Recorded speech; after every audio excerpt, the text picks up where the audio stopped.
I'm IMTIAZ POPAT. And I'm Molly CARON. And welcome to Access Community Television. Welcome back, Molly. Thank you very much, MTS. It's very good to be part of a community that is using media for such positive purpose. And we have Jenny KWAN in the house today to defend Crab Park and the waters that we all share in this urban village. As well, we have a new segment on Access TV called In My Opinion with Mark Lawrence. About Black Lives Matter. Yes. We're also covering the Pride Parade with the controversy of the Black Lives Matter and also the new Queer of Color March in the downtown east side. That's right, looking closely at the privilege behind Pride. Right, and you have an interview with the downtown east side neighborhood house. I do, and they're going to highlight a party for families that's happening in September, and that will be involving drums and food and climbing walls. Stay tuned. We are also going to have a beautiful piece by L.J. Meyer that focuses on solutions for housing. He'll take us to Eugene, Oregon, where the Opportunity Village is taking root. And I interviewed two people from two different anniversary walks, the ISMALI Walk for Mental Health and also the AIDS Walk to Thrive. Hello, I'm Molly CARON, and I'm happy to be here with our guests. We have William Damon Hello. And TEREZ SZOKE, and they're from the downtown Eastside Neighborhood House. Welcome to Access Television. Thanks for having us. Community television is the middle name of our collective television show, and you guys are all about community too. So I'll start with you, William. Tell us how food is a cornerstone for community. Well, food brings people together, and it's, since the dawn of human history, people have been coming together to break bread and share each other's company. And we really believe that creating public spaces where people can come together to share company and share food is an important part of building community and moving forward as a community together. So how are you going to do this in the downtown east side at the neighborhood house? That's a pretty small space, isn't it? Well, yeah, that's right. We were fortunate enough to get some financial support to host a festival at the Strathcona Community Center on their grounds outdoors. Oh. And we're going to have a huge day-long event with chili and bannock and lots of great art performances and things like that, so people can come together, have a good time, and families in particular, we're trying to bring them out to build community and create connections in that way. So the downtown east side has a lot of services for grown men and grown women. Mm-hmm. I see that a lot, and a lot of them are linked with faith-based organizations. But you guys are doing this from the neighborhood house, which is a very neutral ground. Mm-hmm. So what kind of people, I'm sure all kinds of people, but tell me what how that really doesn't have a lot of barriers and what you guys have experienced by welcoming people from all backgrounds. What do you learn? Right, so I run the family drop-in program at the Downtown Eastside Neighborhood House, and the families that come in, we don't ask them any questions about their income or their background, but they come in and they share and they feel welcome. And there's kids ages 0 and still in the belly to ages like 15, and then parents and grandparents, so it's a very wide range of families that come together. Do you offer them food and the family place drop-in? Yes. Yeah. There's free dinner, there's snacks. That's great. There's crafts, there's all sorts of programming and workshops. So you do this all year round. Mm-hmm. And you guys have chosen mid to late September for this family festival. Tell us, that's sort of the end of summer. Yeah, and folks are coming back to school, people are coming back from summer vacation, and one thing I wanted to pick up on, and kind of relates, is that how few services there are that really focus on families and young people in the downtown Eastside neighborhood. There are a lot of services, but I think sometimes the demographic gets missed, and it's a changing neighborhood. I don't think a lot of people appreciate how there's been huge demographic shifts, and one of the biggest growing populations in the neighborhood are families and young people. Mm-hmm. So creating space for them seems particularly important, and food is a great way to do that, I think. Well, the first thing that pops into my head, because I do work in safety and construction in the downtown east side, and I've noticed there are new sort of gentrified families moving in, like nice strollers being pushed around. And this is mixing with people who are just making ends meet. And I love that. I love that. But I wonder if they're talking to each other. So what are you witnessing? and witnessing. Like, it's like I really see that Yeah, me culminate. too. And Absolutely. I wonder, how's everybody getting along? Yeah. I'm seeing a lot of like families who have access to children's clothes and things like that, passing it along. Yeah. And so I think there's a lot of sharing of resources, Yeah. and and helping with like families that have a little bit more stable homes, or welcoming other families into their homes and helping to organize events such as this. And yeah. So this could be actually a really big opportunity for people who are buying condos with families in the downtown east side to mingle and volunteer. Absolutely. Tell us how people who are bold and daring, like approaching strangers, how they can volunteer and get to know their neighborhood. Well, there's two ways. I think one of the ways that they could get involved with our event would be to come to a panel that we're hosting on Tuesday, which is a panel on child and family poverty in BC, and which is talking a lot about how these issues are really timely and how child poverty is at a really high levels right now in the province. And so there's ways to get involved at that event, helping people find the space. On the September 20th at the Woodwards building? That's right, yeah. And we have a kids corner, and we're going to provide a meal ahead of time and group travel from the neighborhood house to the panel. Okay. So there's lots of ways families can get involved, and we also have transit subsidies for families that might want to go to the event but can't otherwise afford to.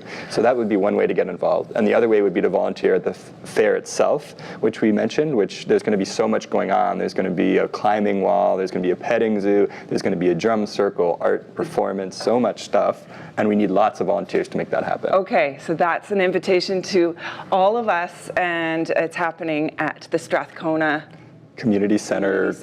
Yeah. And what time is it going to be? From 10 till 3. 10 till 3 all day. Yes, starting with smoothies, propelled by a smoothie bike. Awesome. Yeah. Thank you for joining us on Access Television, and keep up the good work. Thank you. Downtown East Side Neighborhood House, homies. Welcome back to Access Community Television. This is MTS POPAT, and joining me is FAROUQ Manji and Neil Self. FAROUQ, you were here last year to talk to us about the ISMALI Walk for Mental Health.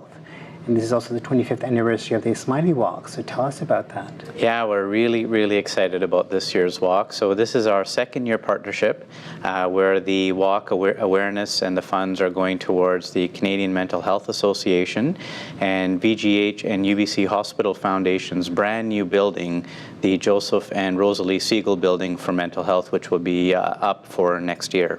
So that's the cause for this year's walk, as well as last year's. That's right. That's right. Now, so the ISMALI Walk's 25th anniversary, you have mandates or fundraising partnerships with the different organizations, different charities. Tell us about how that works. Yeah, so the walk started in 1992, and every year we've partnered with different organizations that have had several different mandates in the Vancouver community, really to improve the quality of life of individuals. So, for example, we've done the United Way Success by Six program, the women's, there's a new care facility downtown.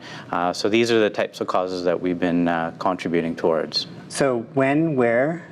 So this year the walk is on September 18th, Sunday, at Stanley Park and Lumberman's Arch, and we'll be kicking the walk off at 11 a.m. Right, and how much did you raise last year? Last year we raised $250,000, and our goal again is another $250,000 for this year. Right. Neil, it's the 30th anniversary of the AIDS Walk and rebranding to the AIDS Walk to Thrive. Tell us about that. Yeah, we're excited about our walk too, on our 30th anniversary. We're doing the AIDS Walk to Thrive this year, which is our normal walk along with a Thrive Music and Wellness Fair. So we're starting at Roundhouse Community Center in Yalta, and we're walking to Stanley Park and Malcolm Bowl, beautiful Stanley Park to finish there. So we're really excited about that too. So a lot of changes, rebranding to Walk for AIDS to Thrive, starting at the Roundhouse, finishing in Malcolm Bowl this year, and the 30th anniversary. Yes. So a lot of changes this year. Yeah, and of course, all the money we raise for there goes towards our community health fund, which goes directly to people living with HIV, just to maintain healthy. Thus the word thrive. We want our people living with HIV to thrive. All right, great. Now, Is AIDS still an issue here in 2016? You know, there's a misconception out there that AIDS has gone away, and unfortunately it's not. People are still becoming HIV positive. Our membership is growing leaps and bounds. We have over 8,600 British Columbians that are HIV positive and part of our membership, out of probably about 13,000. Yeah. What's your goal? Our goal for the walk? Yeah, to raise. Yeah. We would like to raise, last year we raised net walk, about 64,000 for the AIDS walk for the Complementary Community Health Fund. We'd like to boost that up to some closer to 100 this year. We're shooting for the stars. Yeah, 30th anniversary, that's good. But you know, the thing is, the money that you've been raising for 30 years, been largely for treatment and other things, but there's so many other issues with mental health, you know, is an issue. There's larger issues too. So how does that happen in terms of the Positive Living Society, the work you do year-round in terms of supporting people who are affected by HIV and AIDS? Yeah, well, for some reason or other, marginalized people are disproportionately affected by HIV, and that includes people with mental health challenges. So we have communities of drug users, of course, are affected by that. Prisoners, sex trade workers, and just people with mental health challenges in general, so become HIV positive. So we're supportive of other walks like that do mental health walk and awareness, and almost about 40% of people that are HIV positive go through some sort of depression. And the two walks are like a week apart. So yours is September 18th and yours is on September, what's the 25th. 25th. 25th of September. Yeah. Wonderful. That's great. Thank you both for being here, and I look forward to seeing you both at the two different walks. Thank you. This is MTS POPAT saying thank you for watching Access Community Television, supporting our friends and community. Hello, I'm Gennaro O'Sullivan, and this is Access Television. Today, I have the pleasure of sitting with gyauustees and Beau Dick, and we have special guest Jenny KWAN, who is serving as a Member of Parliament for the Downtown East Side. We are going to be talking about the port expansion and why Jenny KWAN is working so tirelessly to stop this project from going through. Some of the problems that have been faced is a lack of accountability. Also, the board is unresponsive, and how the omnibus bill is playing out as we push this port expansion project through. Welcome to the program. Thanks for having me. Again, it's so nice to see you, and you're in the hot seat. Tell us what has been happening with the port expansion project. Well, we have a major situation going on in our community. Crab Park is a beautiful space where the community fought long and hard to have that space. It is our only waterfront park in the Downtown East Side, in all of East Vancouver, in fact.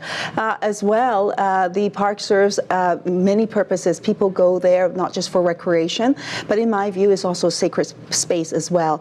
The Indigenous people come to the community, they hold ceremony there. We have the missing and murdered women and girls, a monument there as well, where we frequent the community. And every time we have commemorations, we go down there to pay tribute to the women that's gone missing and murdered. And we have ceremonies to also restore ourselves and to lift each other up to move forward. So it's a significant part for our community, and now it's under threat. It is.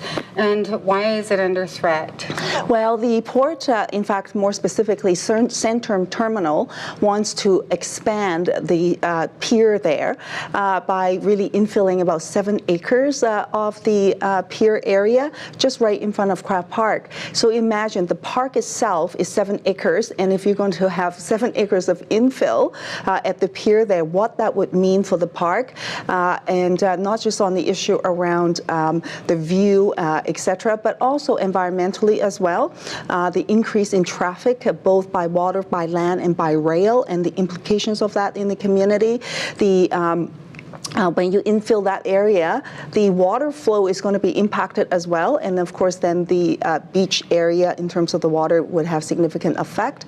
And people may remember too, just a couple of years ago, there was a fire actually at the Centerm Terminal, and the implications for the people in the community. Had the winds shifted in a particular way, a lot of our seniors, people with disabilities, live in around that area, and that would what that would mean for them, and children as well, right? So there are lots of concerns with respect to this possible expansion, and we want to say that we value this park. We want to protect this park, and we don't want expansion. And equally important, we want accountability from the port as well. And how has there been proven a lack of accountability within the project itself? Well, I'll tell you this. We learned about this possible expansion several months ago, and at that time when we learned about it, we had expected that the decision would have been made sometime by the end of June. So we had a very short window of opportunity to sort of raise concerns, to connect with the neighbors in and around the area. And then, of course, in that process, I asked for a meeting as the Vancouver East representative, but also with Liberal government members and Conservative members as well, wanting to meet with the board around a variety of different expansions and its operations with the port. And putting that request forward with the board chair, we got a response back. I got a response back basically to say, no, I'm sorry, we're not available. And in fact, the board only meets 6 times a year. So, I mean, that's to me very challenging. The board is the authority that is responsible for all its activities, and including, I think, responding to the community as well and the community's concerns. And how are they using the omnibus bill in their favor? Well, the omnibus bill, courtesy of Stephen Harper, so we still have the hangover of Stephen Harper living in our community, and basically they gutted the environmental assessment process. The board can assess and approve their own projects under that omnibus bill, for example. They could override land use decisions. Local governments can have land use decisions and the port can override them. At the same time, the Navigable Waters Act says that they need to consult with the First Peoples, the Indigenous peoples. The same breath, they can also say that whatever they decide, it would have been deemed that they have already consulted. So really, to me, there are a lot of issues. So those acts needs to be amended, and I'm going to be bringing a private member's bill trying to advance that. Well, even though you've had very little time to organize people to rally against this port expansion, you've gathered like 7,000 signatures on this petition. How can others sign that petition? Please sign the petition. We have hard copies at my office, and if you don't have access to a computer, so come to my office to sign the copy. Also, people, Barb Daniels from Four Sisters also have the petition. Don Larson has the petition, and then you can also go online as well, and on social media, on Facebook and online. The communities put the website petition online, and so feel free to sign the petition and add your voice. Send me a note even, right? So that I can bring forward your voice to the House of Commons to demand accountability from the board and to defend Crab Park for our community. Yes, thank you so much for joining us today, Jenny KWAN. We have a couple of guests here who would like to thank you for the work that you were doing on the behalf of Mother Earth and First Nations people. Thank you. I just wanted to say thank you for bringing that to light and putting up a fight for the park and for the shoreline. And I also wanted to say that as long as it goes from the tribal people, which is the actual custodians of the land, the sea and the air and all its lands and resources, that for us as a tribal people just means that if they're going to expand the port, they're going to expand the thieving of all of the things that come from the land here so that they could export more things and import more garbage. So I wanted to really take a good voice out there for that for the environment. It absolutely makes no sense to expand, and it makes no sense for them to expand it based on that they need to deal with the original tribal people and not like things like First Nations and Aboriginals and those things, but the real tribal people of the Kwakwaka'wakw, of the Squamish, the Mulsanne, the Tsleil-Waututh, the Musqueam, the people of the land have absolute authority and right to say what happens with our land here now, as this is unceded land. And that as for that fact that we need to be part of it. And if it tries to go forward without it, then I guess whoever's doing it is 100% liable for their actions. That's right. And anyways, I just want to thank you too, Jenny, for all your work, you know, not only for what you're doing to preserve that beautiful park, but I just want to encourage you to move forward and keep pushing, keep fighting. Believe in you, and just thank you for being here for us. Thank you.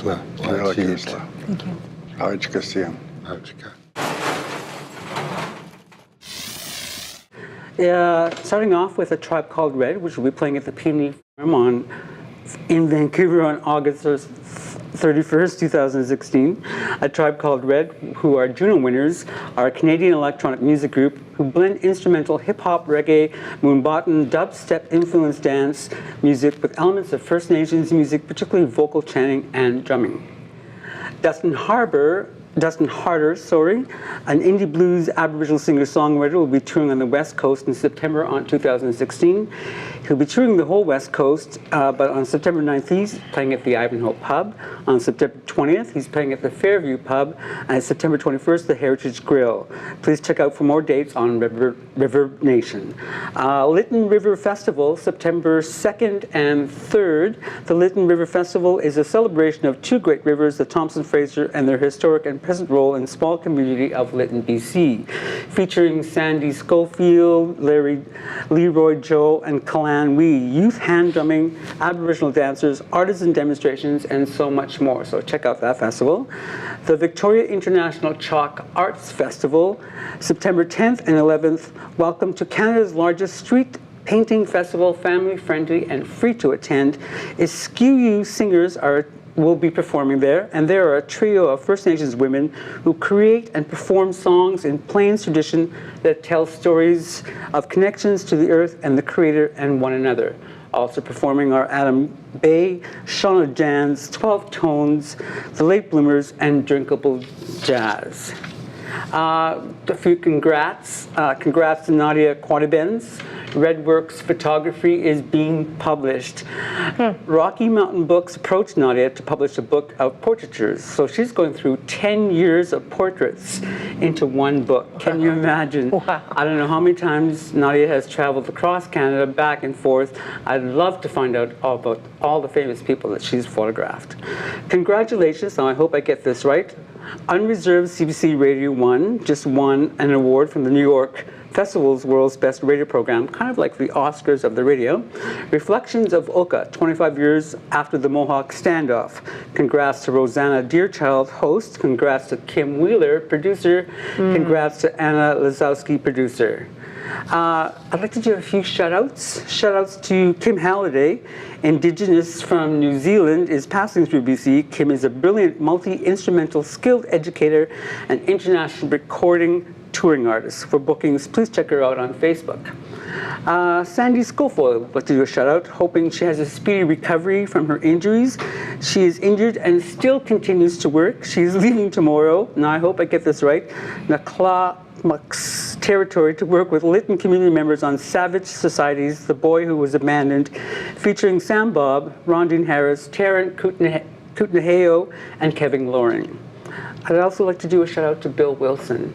His family is asking that they send stories to his email and that he will make into a book for his grandchildren. And the email is hemusbillwilson@gmail.com. Those stories will be greatly appreciated.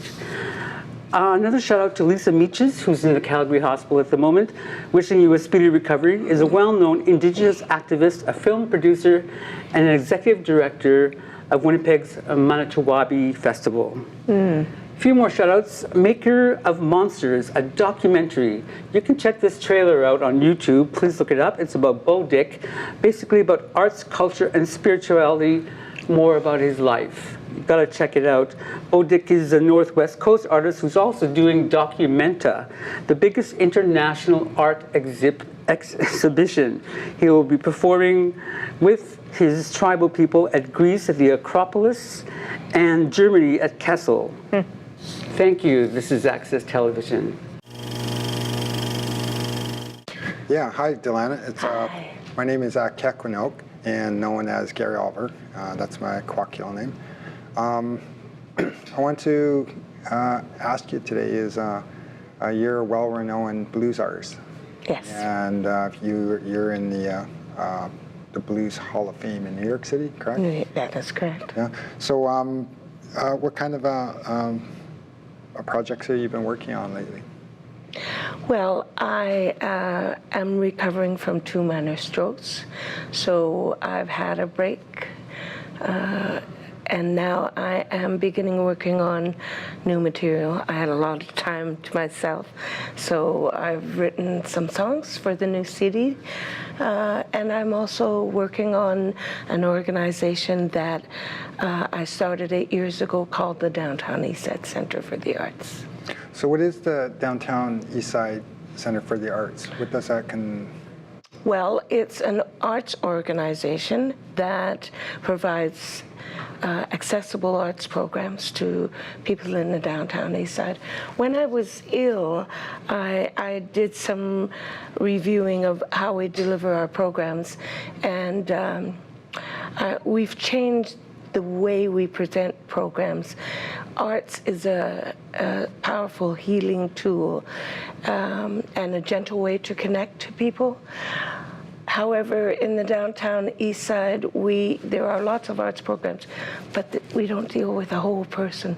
So we're changing our strategy to be inclusive of the physical, mental, emotional, and spiritual part of a person, because we believe that we need to teach people how to invest in themselves. True, right? So in the arts, does that have to do with painting and sculpture, beading? It's traditional art as well as contemporary art.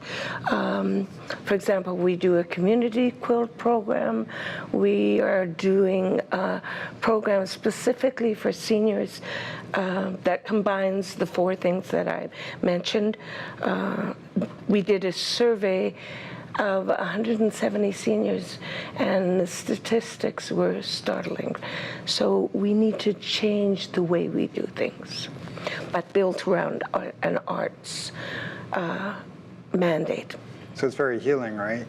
Hopefully, yes, that's the intention. So and that can help heal people through what, emotional stress, physical.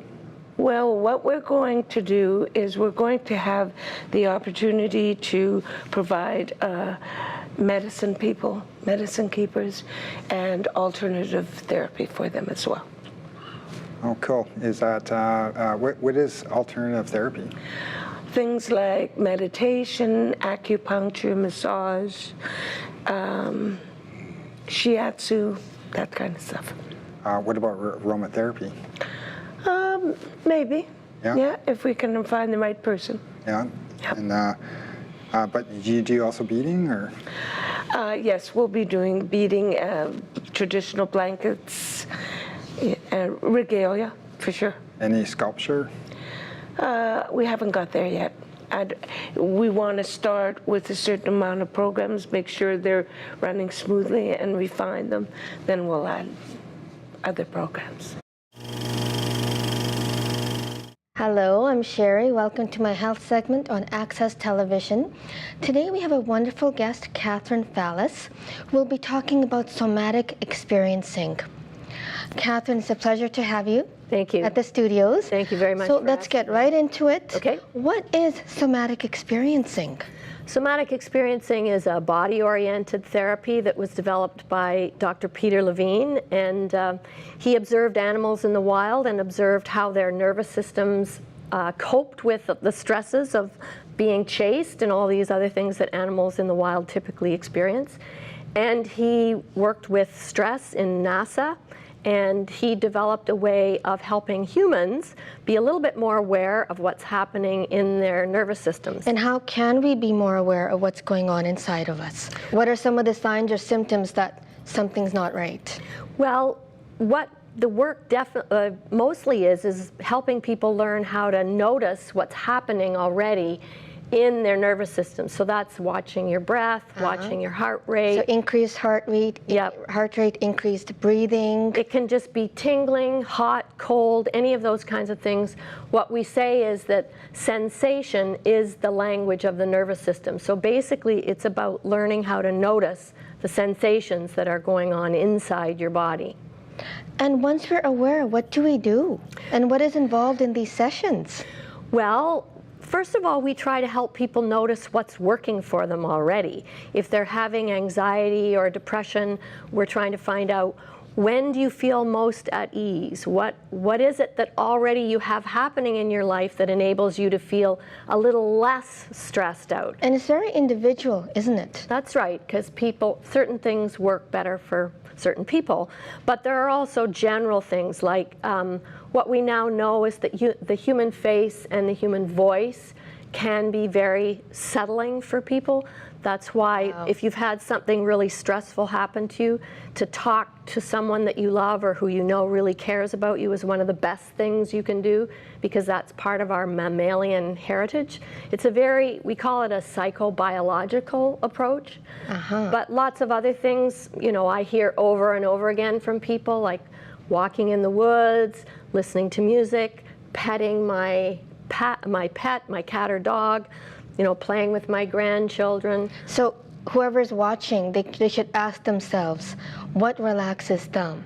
That's and right. It's very individual. That's right. And so you cater each session to each individual, is that correct? That's correct, yep. And helping people know what their level of tolerance of arousal is in their system. Like when we get activated or when we're really anxious, we think, oh, I can't stand this, so I gotta change it. But if you can learn to kind of be with it in just a way where you're just noticing what's happening, not trying to change it, often it will shift on its own. But if it's a more serious issue, you need to definitely think about something that's more settling if you find yourself getting really anxious and really worked up. I know for me, breathing is a big thing. Yes. Breathing the correct way. So maybe you can show us the correct way how to breathe? Well, this work is not about a correct or an incorrect way of breathing, because it's all about noticing how you breathe naturally, because that's a good way of assessing how your system is working. So I would want to say, what enables you to feel most like you can breathe more deeply? Like breathing deeply is obviously going to be settling to your nervous system. So, I mean, I just got back from visiting my family in Ontario, so I can picture the sunset on Lake Huron, and I just picture that, and I can feel myself going, oh, that really, my breath deepens, and I feel my shoulders drop. And so visualization is also a big part of somatic experiencing, is that correct? That can be part of it, yes. We use sensation, image, emotion, meaning making, behavior, that often movement is part of it too. Like if someone starts to do something really on their own, we might invite them to pay attention to that and just to see if there's some movement. Because one of the other things that we have to do is complete self-protective movements. Like we're geared. Movement, somatic experiencing, there's a lot that we can talk about. Looks like we'll have to invite you again. Well, that would be wonderful. It's a pleasure to have you, and I hope the audience is watching and they can find out what relaxes you, what gets your sympathetic nervous system relaxed. So let's focus on that. Till next time, thank you so much, and thank you for coming to the studios. Thank you very much. Welcome back to Access Television. I'm Gyauustees O'Sullivan, and as you know, I have two co-hosts with me here today, gyauustees and Beau Dick. And we have special guest, our good friend here. His name is Rick Bailey. There are three basic nations, like the Kwantlen, the KATZIE, the Seabird Island, three members of the Lower Fraser Fishing Alliance, who have begun a judicial review against the DFO and their decision to not change recreational fishing. And we have Rick here to tell us more about the details of this judicial review. Well, we've been talking about it for quite some time at the LFFA, which is a group of 20+ bands, First Nations. And finally, we said, let's just stop talking about it and do something. Yeah. We got our lawyers together and decided to take this route, the judicial review, because we tell them that we're sitting on the beach hungry for fish, and the recreational fishery in the marine waters, particularly around Victoria, are fishing 365 days a year. And they say, oh, they're only impacting the Fraser Chinook very little. Well, when Minister Tutu came in, got elected, one of our leaders went to meet with him, and he told him about our judicial review, and he said, we don't want to fight with you. And he said, well, okay, we're trying to get scientific information, DNA testing that they do on the salmon they catch around Victoria, and it was discovered that 40% of the salmon caught around the Victoria in the recreational fishery were Fraser-bound Chinook. And that's what kicked us into gear to start this judicial review. And so what do you hope will be the outcome of the review once it's released? Conservation of the salmon is the main objective here. People will say, oh, those people just want more fish for themselves. Well, that's not the case. We don't mind sitting on the beach because we meet with people from the whole Fraser watershed and the lower Vancouver Island people. And it sticks in my mind, one lady from the Nicola people told me that one year only 25 salmon came back to her river, and that they can't take any at that rate or that level. And so, you know, our people, we don't have such a problem staying out of the water, but we can't do it alone, and nobody else wants to help. Yes, especially when recreational fishing is permitted, like you say, 365 days a week. 365 days a year. A year, sorry, yeah. So that impacts our livelihood and even our ceremonies. When I spoke with Sally Hope, in fact, she said that this year when they practiced the salmon ceremony, which happens every spring, they had to use fish that was frozen from previous years. Yeah, the first salmon ceremony, it's sacred. It only involves one salmon, and we cook this fish and then take all the bones and everything and return it back to the river. It's a little more detailed than that, but that's basically it. Mm-hmm. But when we ask for a license to go and catch that one salmon, we're denied. And so one of the boys went out and caught one, and the DFO enforcement was there. They caught him, and they took that fish. And then they didn't even charge him with anything. And so the Quantan said, well, where's our fish? And they said, well, we threw it away. Awesome. That's just an awful story. That's so disgraceful. Yeah, disrespectful. And, you know, we were talking offset, and I heard Beau and gyauustees say that we should be the ones implementing these laws, saying when you get to fish, how long, and so on and so forth. Do you agree? I asked DFO about the recreational fishing licenses, how many there are, and they said there was 360,000 licenses issued last year. Are there any closing remarks that you would like to add, gyauustees or Beau? We only have 1 minute here. Well, I believe that when true justice is restored to the land again, and the tribal people are once again in charge of what we've always been in charge of, we never lost any of our rights, and we're not trying to redeem anything, but our actual guidance that creation has given us to be able to take care of Mother Earth needs to be implemented, and we have to start taking control of ourselves and of our environment.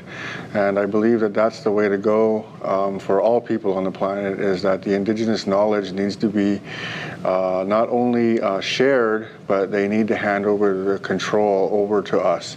The illusion that they have control is one thing. The actual communication that we have through our language and our mantras gives us the rights to be able to take care of Mother Earth. And we will and we can do it. So did I hear you right? Is it the First Nations people that should be laying down the law? We'll find out. Stay tuned to Access Television for updates on this judicial review of Department of Fisheries and Oceans. Thank you for joining us.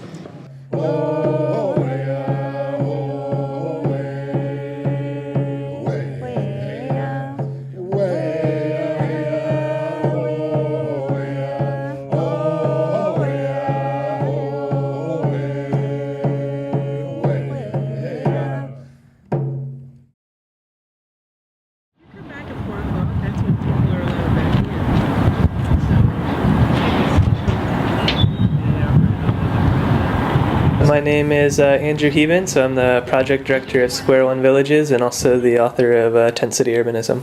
I was an urban planning student at the time. I had to pick a thesis topic. This was in 2009, 2010, shortly after the housing bubble, so homelessness was a big issue.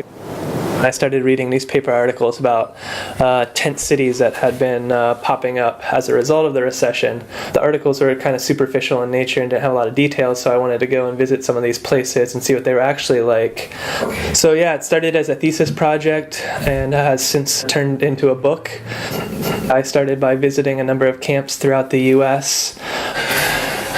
Found some positive social dynamics that were going on in those camps, such as self-management, direct democracy, tolerance, and resourcefulness. And so I looked at how can we preserve some of these positive dynamics that are occurring in these camps rather than simply evicting and dispersing these people. The natural idea from that then is transitioning from the camp with the tent to the tiny house. So Opportunity Village opened as a one-year pilot project in August 2013 as an alternative way of dealing with the issue of homelessness here in Eugene.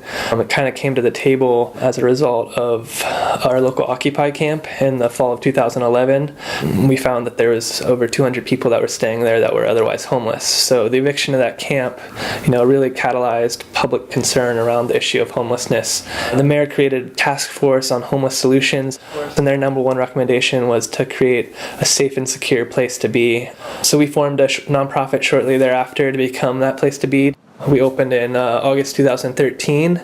We have 30 units, Conestoga huts, and also the micro-housing structures out of framed lumber.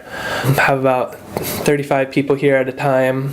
And we have an operating agreement with the city of Eugene, basically outlines the details of how we have to operate the project, but it's largely self-managed by the folks that live here. There's a 7-person council that's elected to oversee the day-to-day management, and there's a weekly village meeting where you can vote on policy and talk about how to address issues in the village and make improvements.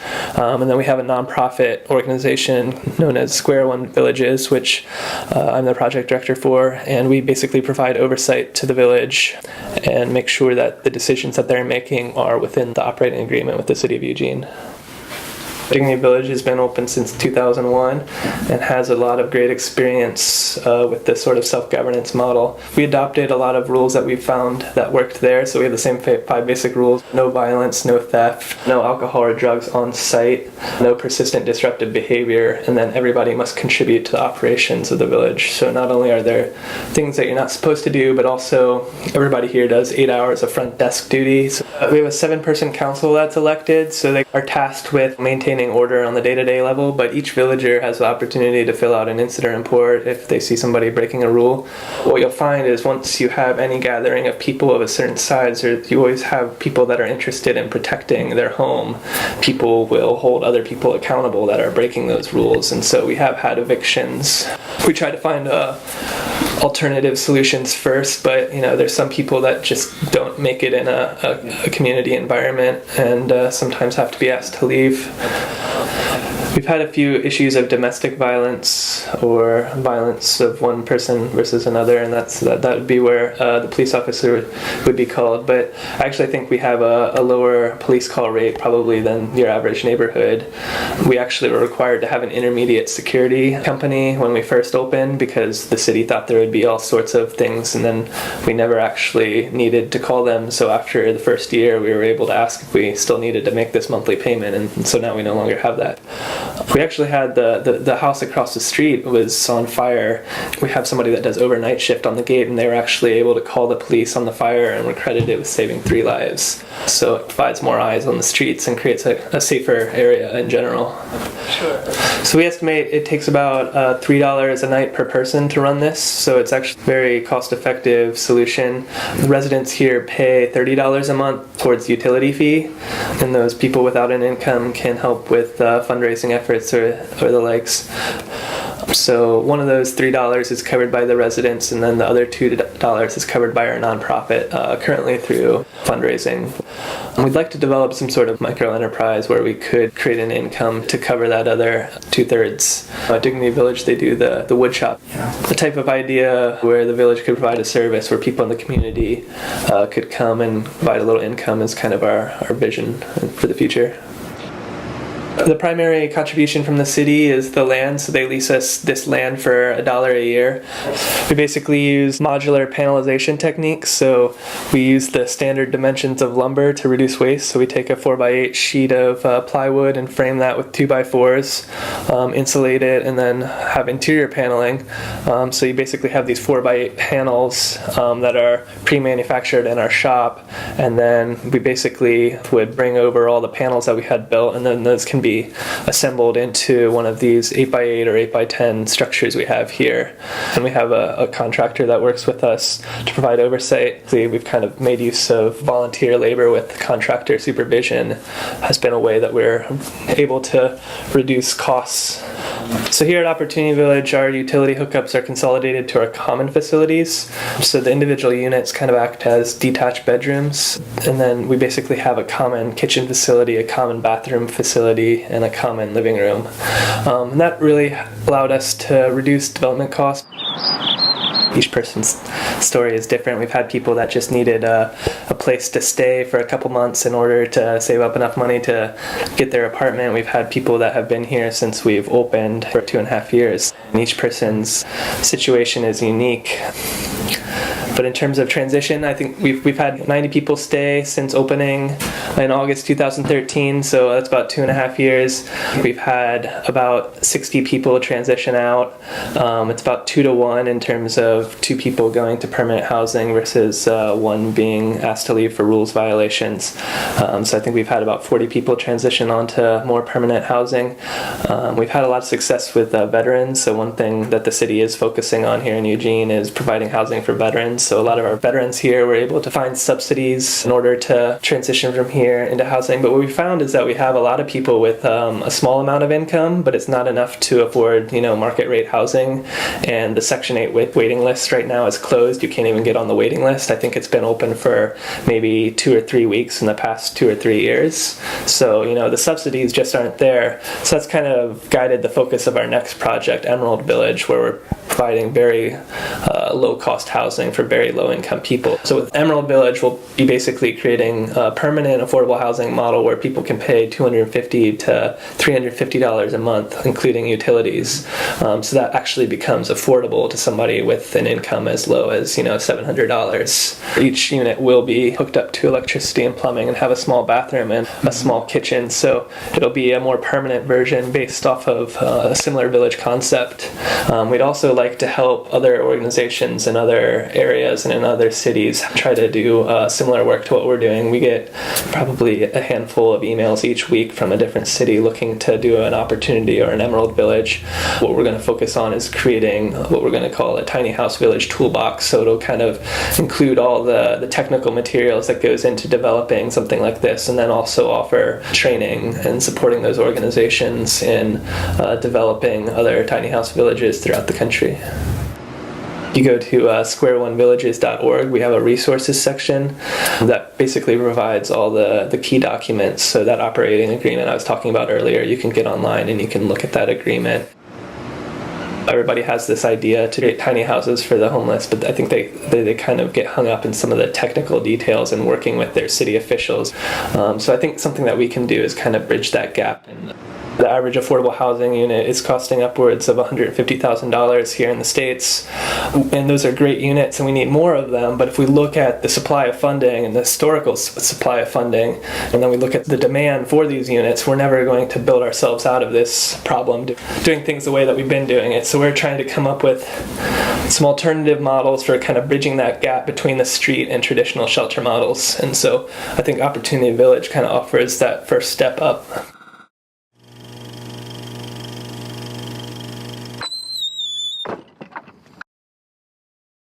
Hello, my name is Mark Lawrence, And I've been a community activist in downtown Eastside for quite some time. During the last 30 years, I see Canada has just embraced more and more of the culture and the capitalism that America has to offer. Unfortunately, they embraced a lot of the hatred that came along with it. People were bristling with discomfort. Like, where? Not here, not in Canada, it can't be so.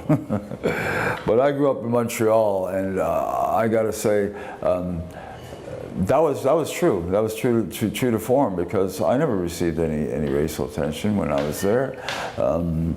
Went down to America and told them as such. Yeah, Canada doesn't have that kind of thing going on. People refused to believe me that this racism didn't exist. But California is where I got my education on the long-standing hatred towards my people. You know, there's no American dream there. There's just a nightmare for people of color. We black folks are truly among the most despised group of people in the world, as far as I feel, and America is much to blame.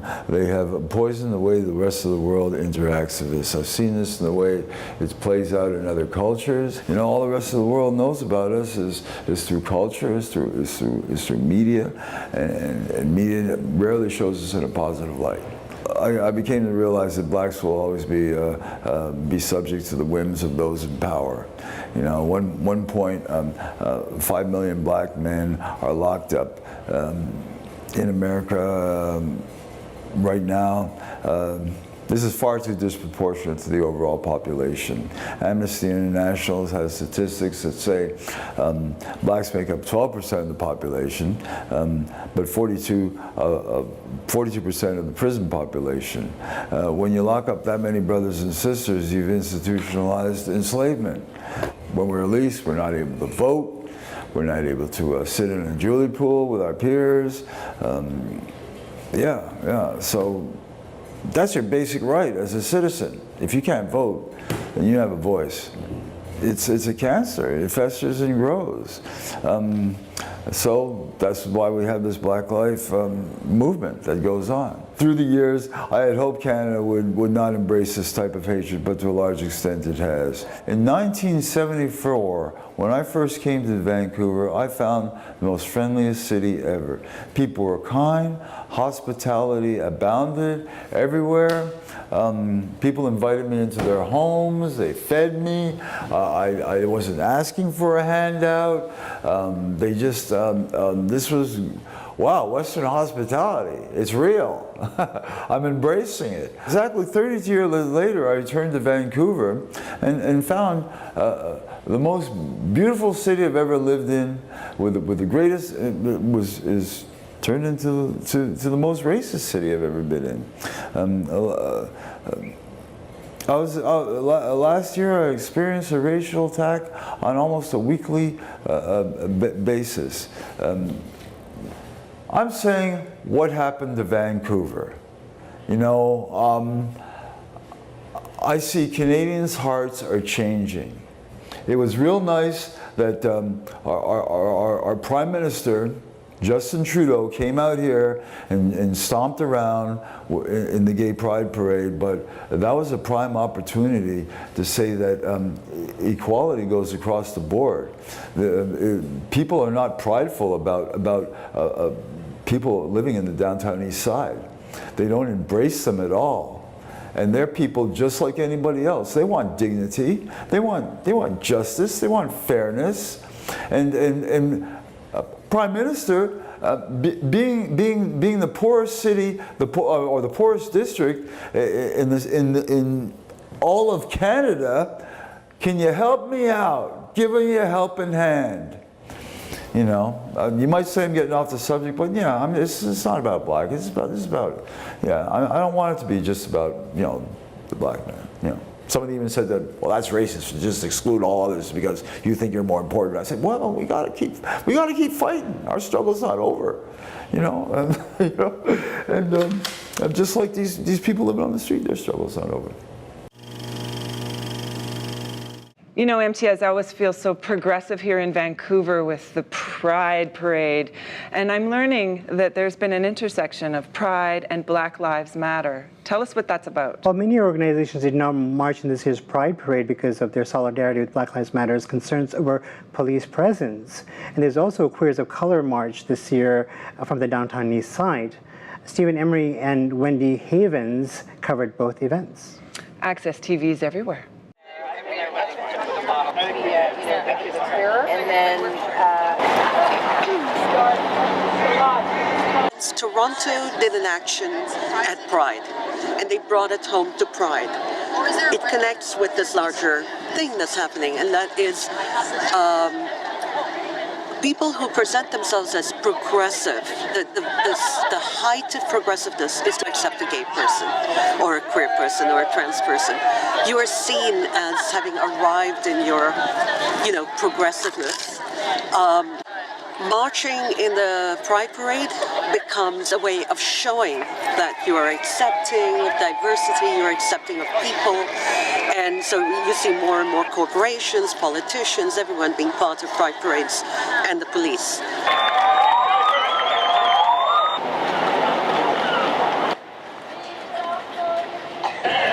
We had a great gathering, it was a great circle, we shared, we sang, and I think it was very healing. It's a great place to heal, and we created a space where people can actually feel they belong to the Pride weekend. Pride parades are a place to kind of showcase a particular kind of progressive politics, so we see it as pinkwashing, when certain things like the armored truck are sold to us as benign objects, As I said, we don't have any issue with any queers of color who actually marched in the parade, and Indigenous people, of course, we support that. That visibility is so key, So we stood together. There's no us and them.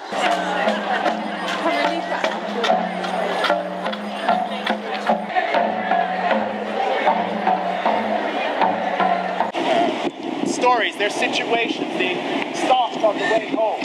They asked to show a license to be pulled out of their car for no reason other than driving. But that's the kind of thing that we're seeing, in the community as people arrive and have privilege. They forget what it's like for so many other people in this city.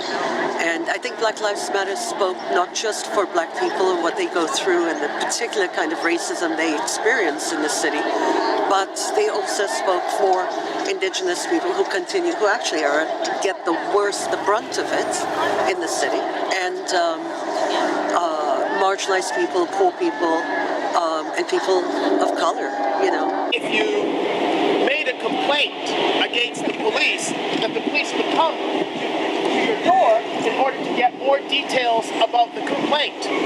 These visits to get more details happen usually about 1, 2, or 3 o'clock in the morning.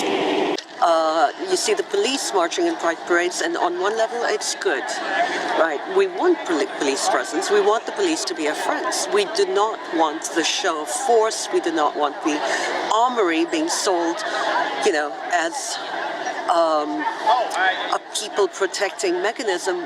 It was actually bought for the Olympics, and it was bought to be used against the protesters. Racism is happening in the city, that some people have privilege and get to step out of and get less of a brunt of that, but that there are a lot of people we're leaving behind, a lot of queers of color who can't access Pride, who don't feel comfortable living in the city because they're constantly being asked what they're doing here, why are they here, should they be here. One of my first welcome to Vancouver moments was being stopped on the King George Highway, and the policeman began our conversation by saying, "You guys think you can get away with anything." And Jim Diva stood for all kinds, he really tried to reach out to all kinds of people, including the homeless and street people on Davie. He's lived there a long time, and Davie's always been, it's only been gentrified recently. But at the Jim Diva Plaza opening, the the police were shooing away any homeless people that happened to wander into the square to watch the entertainment. If we recognize that as individuals we are responsible for our actions, collectively we look out for the needs of others, we will begin to build